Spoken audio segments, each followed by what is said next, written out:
Some mornings, the silence feels louder than words. You wake up early, the world's still asleep, and your heart already carries the weight of another unanswered prayer. The ticking of the clock seems to echo louder than your faith, and all you can feel is the ache of waiting for healing, for answers, for a sign that heaven is still listening. There's something uniquely painful about silent prayers, about the kind you whisper in the dark when no one else sees the tears. Especially if you're a mother or a grandmother, praying for the ones you love more than your own breath. It's in these moments that the soul whispers questions it fears to say out loud. Did God forget me? Why is it taking so long? What if I can't hold on? You're not weak for feeling this way. You're not faithless. You're human. And God, in His mercy, never shames us for being honest. Isaiah 40:31 gently reminds us, "But they who wait for the Lord shall renew their strength. They shall mount up with wings like eagles." It's a promise, not just for those who soar, but for those who can barely stand. Waiting isn't punishment, it's preparation. God doesn't waste silence. What feels like delay is often divine construction, sacred work beneath the surface, roots growing deeper, healing happening in hidden places. Sometimes the miracle you're waiting for isn't about changing the situation, but about changing what the situation awakens in you. I once heard the story of a woman who prayed for years for her son's healing. Nothing changed, not at first. But over time, through brokenness, her son came to know Christ, and through him, so did others. The answer came, just not in the way she expected, not in her time, but in God's perfect, redemptive rhythm. So as you begin this morning, before the responsibilities, before the distractions, pause. Let your soul breathe. Let your shoulders drop. Let go of the urge to control what only God can hold. And with a soft heart, speak this prayer. Lord, help me breathe in your timing and release the clock in my hands. There comes a point in the waiting when even hope begins to ache. Not because you've stopped believing, but because belief itself has become heavy. You've woken up morning after morning, whispered the same prayer, cried the same silent tears, and the heavens have remained still. You've held on for so long that now your fingers tremble with the weight of unanswered petitions. It's not that you don't trust God, it's that your heart is weary from trusting so long without seeing. This is not weakness, this is not failure. This is the sacred fatigue of a soul that has stayed faithful through disappointment, and God sees it. He honors it. In Psalm 13:1-2, David asks, "How long, Lord, will you forget me forever? How long must I wrestle with my thoughts and day after day have sorrow in my heart?" His cry echoes across generations, not because it's dramatic, but because it's real. Waiting tests not only your faith, but your identity. It makes you question whether your voice still matters to heaven. But here's what's true. Even a tired hope is still hope. Even when your prayers feel like whispers into the void, they are seeds being planted in the soil of God's purpose. And like seeds, they break in silence under pressure, in the unseen. The earth does not make noise when it opens. Miracles too can be quiet. What you can't see doesn't mean it's not alive. Try beginning your mornings not with answers, but with honesty. One sentence to God that is raw and unfiltered. Follow it with one verse that reminds your heart where trust still lives. Not to fix the pain, but to stay close to the one who holds it. Because sometimes the most powerful act of faith is not dancing in the deliverance, but remaining in the waiting, tired, shaken, and still showing up. And that is holy. Sometimes the quiet stretches on so long it feels like nothing is happening at all. You begin to wonder if your prayers fell through the cracks, if God has stepped away, if the story paused and forgot to continue. But there are mysteries unfolding in the hidden places, far beyond what your eyes can track or your heart can comprehend. Delay does not mean denial. In the Gospel of John, we read of a family who waited. Their brother Lazarus fell sick, and they sent for Jesus, hoping for an immediate miracle. Yet Jesus arrived after the grave was sealed. To everyone watching, it looked like he was late, like the answer had expired, like hope had run out. But what they didn't see was that God's timing was never rushed and never random. In that delay, Jesus was weaving a story no one could have scripted, a resurrection, not a recovery, a display of glory, not just relief. How many times have you confused silence for absence? How many nights have you thought, if only God had shown up when I asked? Yet while you sleep, He works. While you surrender, He arranges. While you let go, He holds every thread, every unseen detail, every secret longing. Heaven is never on pause. The tapestry continues even when you see only the tangled side. There's something tender in letting go as night falls. Not every burden must be carried into your dreams. There is comfort in closing your eyes and whispering, Lord, I know you're working while I rest. Release what you cannot repair. Allow the weaver to do what only he can. Align, redeem, restore. Picture it for a moment, a master craftsman behind the loom, weaving patterns you can't yet understand, tying off knots you thought were mistakes, arranging the colors in a way that only makes sense when you finally see the whole. Trust that the delays are not a verdict. They are a preparation for a beauty revealed in its own holy time, because God is not absent in the silence. He is working in the dark, performing miracles in quiet rooms, orchestrating an answer that is better, deeper, and more lasting than what you imagined. The waiting is not wasted. The story is still being written, even while you sleep. There is a subtle ache that grows in the shadow of waiting, not just the ache of longing, but the ache of not knowing when or if the longing will ever be satisfied. You trace and retrace the path of your prayers, trying to find the moment where hope slipped into uncertainty. There is a temptation to hold tightly to timelines, to expectations carefully constructed, to the deep fear that maybe, if you let go, everything will unravel. Trust is never easy when so much is unknown. It demands that you release your white-knuckled grip on the schedule you hoped for and enter a surrender that feels almost reckless. The mind wrestles with questions that do not settle. What if it never happens? What if God's plan is not what I hoped? What if I am left holding this longing forever? Yet, Proverbs 3:5-6 speaks a gentle truth. Trust in the Lord with all your heart and lean not on your own understanding. In all your ways submit to Him, and He will make your paths straight. And this is not an invitation to resign, but a call to surrender.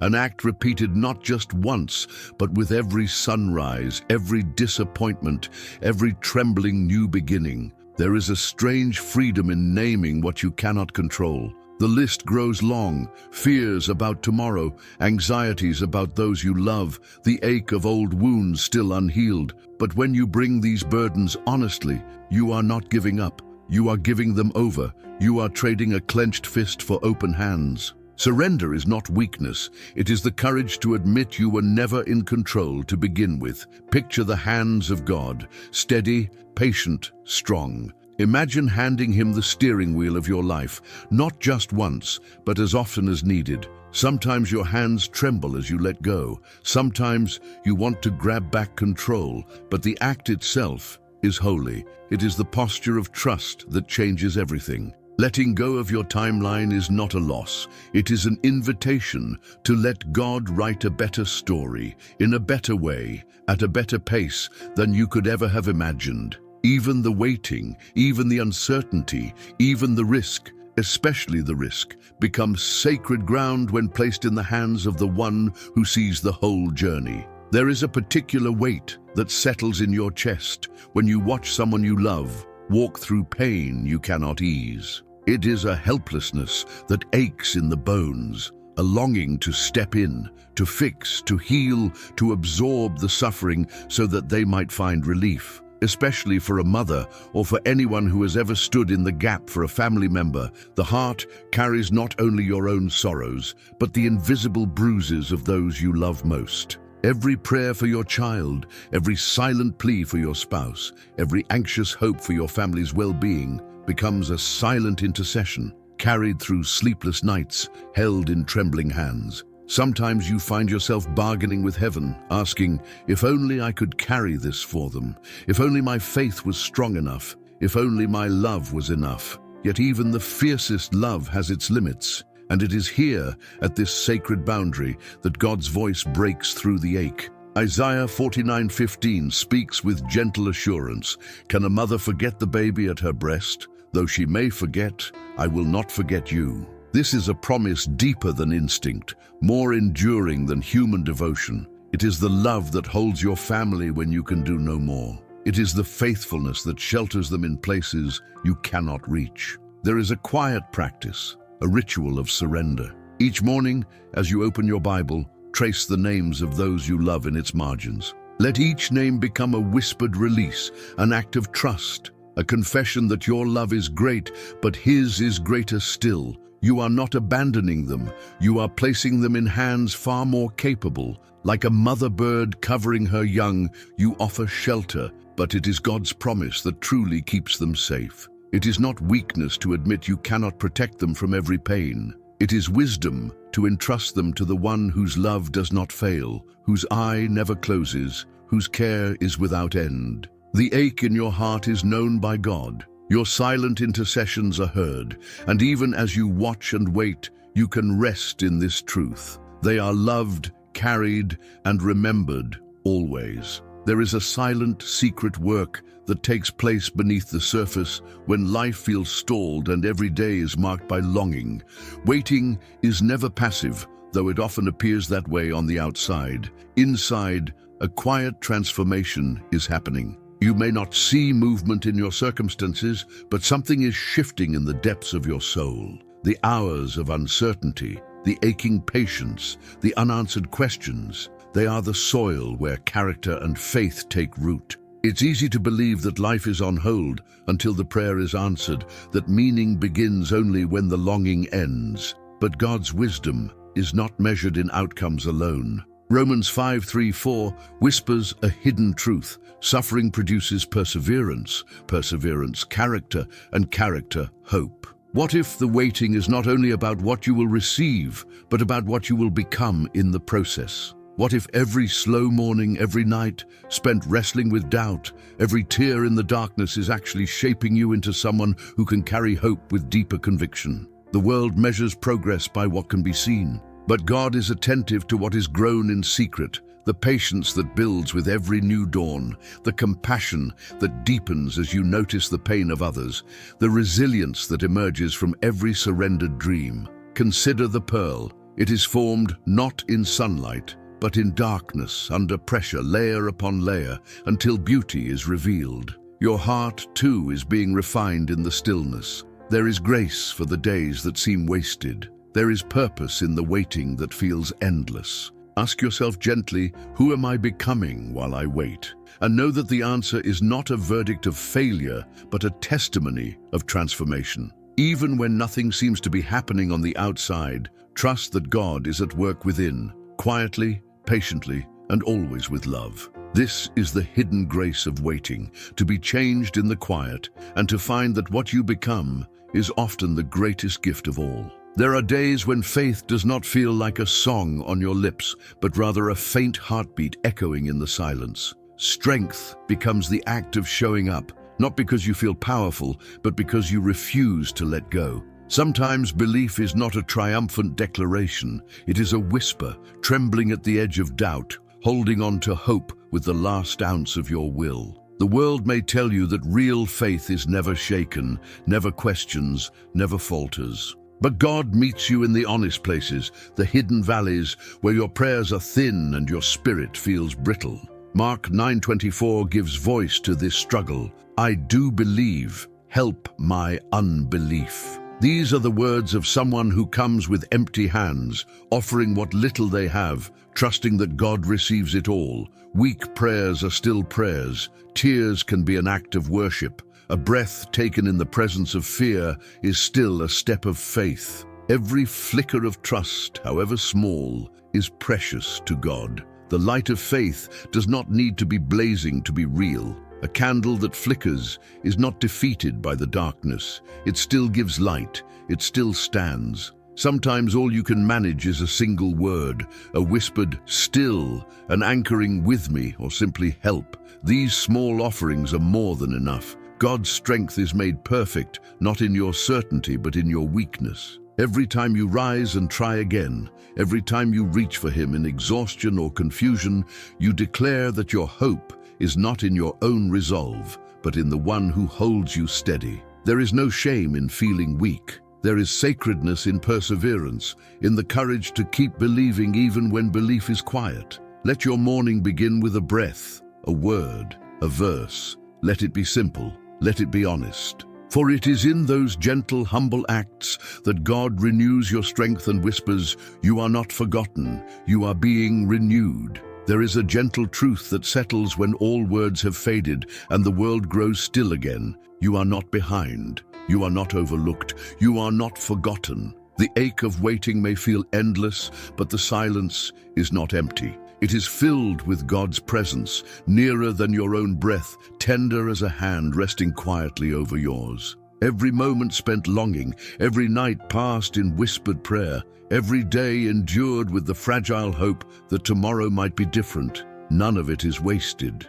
God's silence is not abandonment. It is the mysterious pause before a greater unfolding. He sees you in the waiting. He holds your story in his hands, measuring every tear, honoring every act of courage that has gone unseen by others. In the secret hours, he is not far away, but working in ways your eyes cannot yet perceive, shaping outcomes, healing wounds, weaving restoration. Return, for a moment, to the promise of Isaiah 40:31. These words are not merely comfort for the weary, but a living promise. But they who wait for the Lord shall renew their strength. They shall mount up with wings like eagles. They shall run and not be weary. They shall walk and not faint. This is not just for another time or for someone else. It is for you, right here, right now, in the ordinary sacredness of your waiting. So let your final prayer rise, unhurried and honest. Lord, I surrender the clock.